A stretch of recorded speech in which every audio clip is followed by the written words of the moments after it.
Hello বন্ধুরা, নতুন একটা রেসিপি নিয়ে চলে এলাম। ঠিক নতুন নয়, পুরনো রেসিপি। তোমাদেরকে আমি অনেক সময় বলেছি যে আমি মৌরলা মাছের কড়াই পাতুরি, তো সেই মৌরলা মাছের কড়াই পাতুরিটা আজকে আমি তোমাদের করে দেখাবো। দেখো, মৌরলা মাছগুলোকে আমি ভালো করে পরিষ্কার করে ধুয়ে নিয়েছি, আর ইনগ্রিডিয়েন্টসগুলো তোমায় দেখিয়ে দিচ্ছি তোমাদেরকে।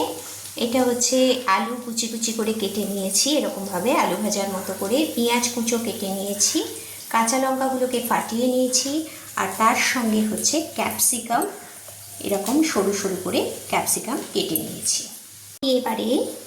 আমি এবারে মাছের মধ্যে নুন আর তোমার অবশ্যই হলুদ পরিমাণ মতো, আর তোমার পরিমাণ মতো হচ্ছে একটু কাশ্মীরি লঙ্কার গুঁড়ো পরিমাণ মতো দিলাম।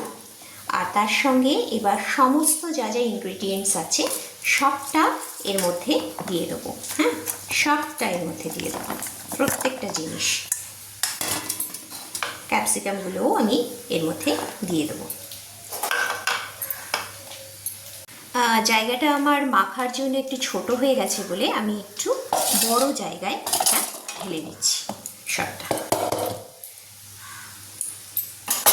দেখো, সবটা ঢেলে নিয়েছি। আর এর মধ্যে আমি এবার একটুখানি সর্ষের তেল দেব, মানে যেটাকে বলে এমনি মানে কাঁচা সর্ষের তেল একটুখানি দিয়ে দেবো। দেখো, অল্পই দিলাম, খুব বেশি দিলাম না। এবার এটাকে ভালো করে আমি হাত দিয়ে সুন্দর করে মাখিয়ে নেব। হাতের কিন্তু একটা জাদু আছে বন্ধুরা, যতই তোমরা চামচ দিয়ে মাখাও বা যা কিছু দিয়ে মাখাও, হাত দিয়ে মাখানোর কিন্তু একটা জাদু আছে। কেন কি, তোমার হাতের মধ্যে যে ভালোবাসা লুকিয়ে থাকে, সেই ভালোবাসা তোমার পরিবারের লোকেরা যে খাবারটা খাবে তার মধ্যে কিন্তু ঢুকে যায়। সুতরাং আমি সবসময় যে কোনো জিনিস হাত দিয়ে মাখাই পছন্দ করি। তো ভালো করে এটাকে আমি দেখো মাখিয়ে নিলাম হাত দিয়ে।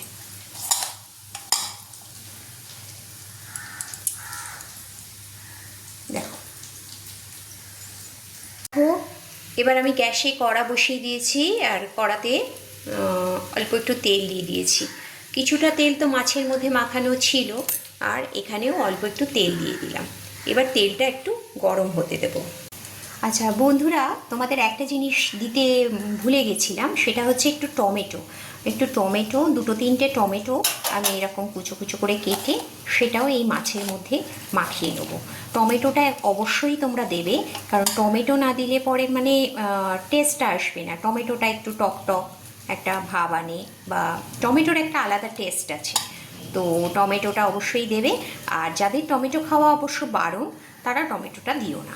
টমেটো ছাড়া করলেও খাওয়া যাবে, এমন নয় খাওয়া যাবে না, কিন্তু টমেটোটা দিলে বেশি ভালো লাগবে। তো আমি টমেটোটা দিয়ে এটা ভালো করে মাখিয়ে নিলাম। তো এবারে আমি কড়াতে যে তেল গরম করতে দিয়েছি সেই তেল কিন্তু গরম হয়ে গেছে। এবার আমি জাস্ট এটা কড়াতে ছেড়ে দিই। এটা জাস্ট আমি কড়ার মধ্যে দেখো ছেড়ে দিয়েছি।